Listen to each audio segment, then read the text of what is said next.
जय हिंद दोस्तों, स्वागत है आपका अपने परिवार है Talha sir UP 57 YouTube channel पर।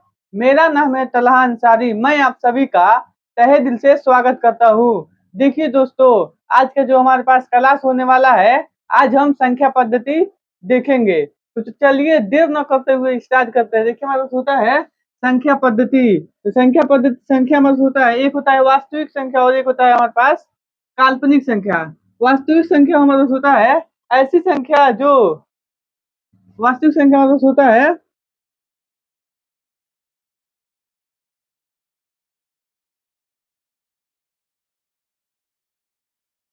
ऐसी संख्या जिसे नंबर लाइन पर लिखा जा सके।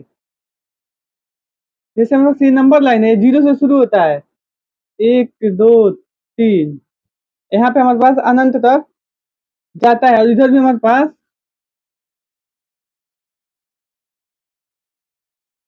यहाँ भी हमारे पास अनंत तक जाएगा। ऐसी संख्या जो ऐसी संख्या जिसे हम नंबर लाइन पे लिख सकते हैं उसे हम वास्तविक संख्या कहते हैं। और जिसे हम नंबर लाइन पे नहीं लिख सकते उसे हम काल्पनिक संख्या कहते हैं। जैसे हो जाएगा हमारे पास काल्पनिक संख्या में अंदर रूट 3, ऐसा ही हमारे पास और आगे चले हो जाएगा। तो और देखेंगे हमारे पास वास्तविक संख्या। तो वास्तविक संख्या हम देखें जो हमारे पास नंबर लाइन पे लिखा जा सके उसे हम वास्तविक संख्या कहते हैं। उसके बाद हमारे पास होता है आगे चल के वास्तविक संख्या हमारे पास दो भागों में बच जाता है। तो ये हो जाएगा हमारे पास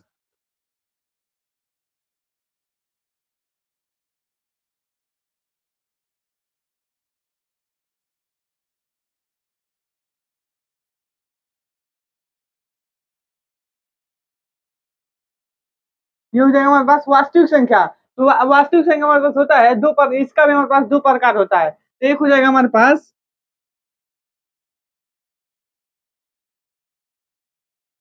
ये हो जाएगा हमारे पास एक परिमेय संख्या।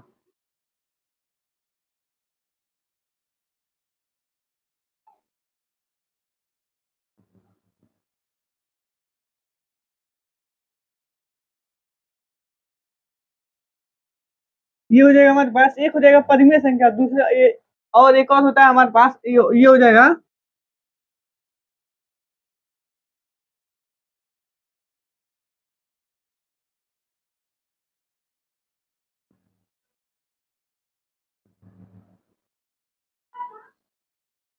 ये होता है हमारे पास, एक होता है परिमेय संख्या और दूसरा होता है हमारे पास अपरिमेय संख्या। देखिए हमारे पास वास्तविक संख्या, तो वास्तविक संख्या हमारे पास वह होता है जिसे हम नंबर लाइन पे लिख सकते हैं, उसे हम वास्तविक संख्या कहते हैं। जैसे हमारे पास दिया, ये हमारे पास नंबर लाइन है जो हमारे पास एक जीरो से स्टार्ट होगा और प्लस में भी अनंत तक जाएगा और माइनस में भी अनंत तक जाएगा। तो इसे ही हम नंबर लाइन कहते हैं। तो वास्तविक संख्या हमारे पास होता है, वास्तविक संख्या हमारे पास दो आगे चल के दो भागों में बच जाती है। एक होता है हमारे पास परिमेय संख्या, एक होता है हमारे पास अपरिमेय संख्या। तो परिमेय संख्या हमारे पास होता है जिसे हम पी बाई क्यू के रूप में लिख सकते हैं, जिसे हम पी बाई क्यू के रूप में लिख सकते हैं। तो जिसे हम पी बाई क्यू के रूप में लिख सकते हैं, इसे हम परिमेय संख्या कहते हैं।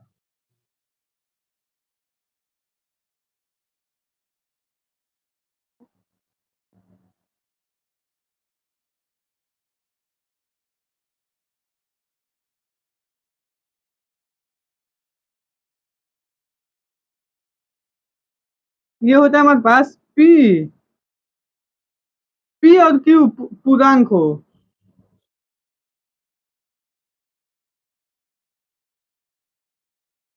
पी या क्यू हमारे पास हमेशा ये पूर्णांक होंगे, माइनस में उसमें नहीं होंगे, हमेशा ये जो है हमेशा पूर्णांक होंगे।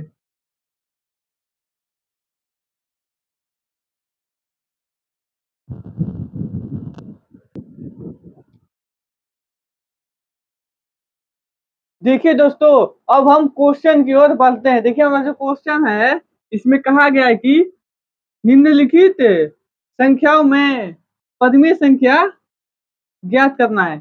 इसमें हमारा जो संख्या मतलब दिया है, इसमें हमें परिमेय संख्या ज्ञात करना और बताना है हमें कौन सी संख्या परिमेय है और कौन सी संख्या अपरिमेय है। तो देखिए हमारे पास जो यहाँ पे 4 क्वेश्चन है। सबसे पहले हम पहला क्वेश्चन से हम देखते हैं ये हमारे पास परिमेय संख्या है कि नहीं। तो परिमेय संख्या हमारे पास उठी होता है, परिमेय संख्या हमारे पास ऐसी संख्या जो हमारा p भाई q के रूप में हो, उसे हम परिमेय संख्या कहते हैं। तो देखिए हमारे पास जो है ये p भाई q के रूप में है या नहीं। तो देखिए हम यहाँ पे हमारे पास है 3.14, तो इसे हम दशमलव जब हटाएंगे तो 2 अंक है तो 100 से इसमें भाग देंगे तो ये हो जाएगा हमारे पास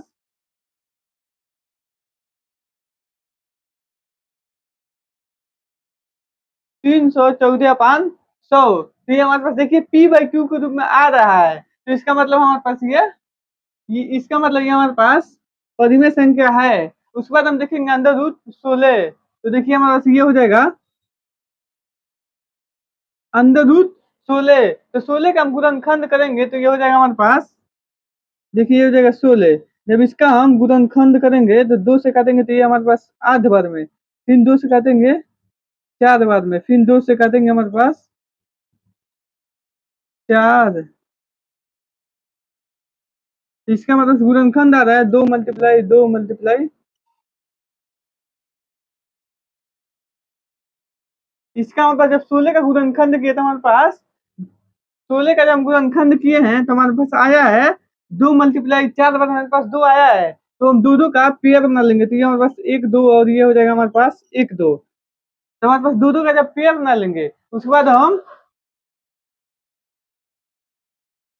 दो का पेयर बनाने के बाद हम एक एक को बाहर निकाल लेते हैं तो ये हो जाएगा हमारे पास 4। 1 2 यहाँ पे है और 1 2 यहाँ पे है। जब दो दो हमारे पास बाहर निकलेगा, 2 का मल्टीप्लाई 2 में करेंगे तो ये हो जाएगा हमारे पास 4। उसके बाद देखिए हमारे पास जो है अंदर रूट 11, तो हमें बताना है ये हमारे पास परिमेय संख्या है कि नहीं। तो अंदर रूट 11 में हमारे पास एक परिमेय संख्या नहीं है। उसके बाद हमें 125 का बताना है, तो 125 का जब जैसे उसका निकालना है इसका भी निकालना है। देखिए 125 से हमारे पास हो जाएगा 125, तो 5 से काटेंगे तो हमारे पास हो जाएगा 25, और फिर हम जब 5 से काटेंगे 5 करने 5, इसका मतलब जब गुणनखंड बनेगा तो ये 125 का मतलब गुणनखंड हो जाएगा 5 मल्टीप्लाई 5 मल्टीप्लाई 5। 125 का मतलब जो गुणनखंड आया है 3 बार 5 आया है, तो दो को हम बाहर निकाल लेते हैं। दो को जब हम बाहर निकालेंगे तो हमारे पास अंडर रूट में 1 बच जाएगा, तो ये हो जाएगा हमारे पास 5 अंडर रूट 5। क्योंकि हमारे पास परिमेय संख्या का नियम है कि हमारे पास संख्या पूर्ण होना चाहिए, मतलब अंडर रूट में नहीं होना चाहिए। तो ये भी हमारे पास परिमेय संख्या नहीं है। चलिए अब इसके बाद अगला क्वेश्चन देखते हैं।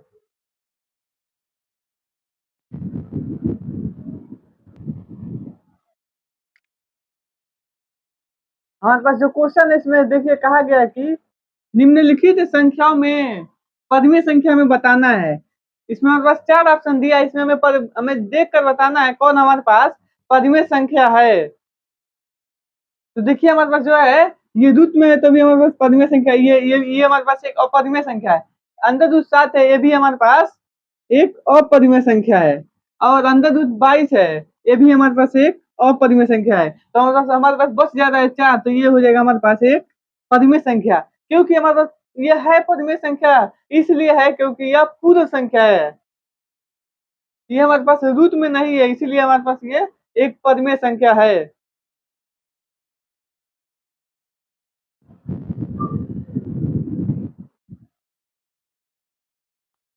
इसमें हमें बताना है, इसमें हमें अपरिमेय संख्या नहीं, इसमें हमें देख कर बताना है कौन सी संख्या हमारे पास अपरिमेय संख्या है। तो देखिए ये हमारे पास मान लीजिए ये हमारे पास ये संख्या हमारे पास पूर्ण संख्या है, इसलिए ये p प्लस क्यू ये हमारे पूर्ण संख्या, ये भी हमारे पास एक परिमेय संख्या है। ये भी हमारे पास एक परिमेय संख्या है।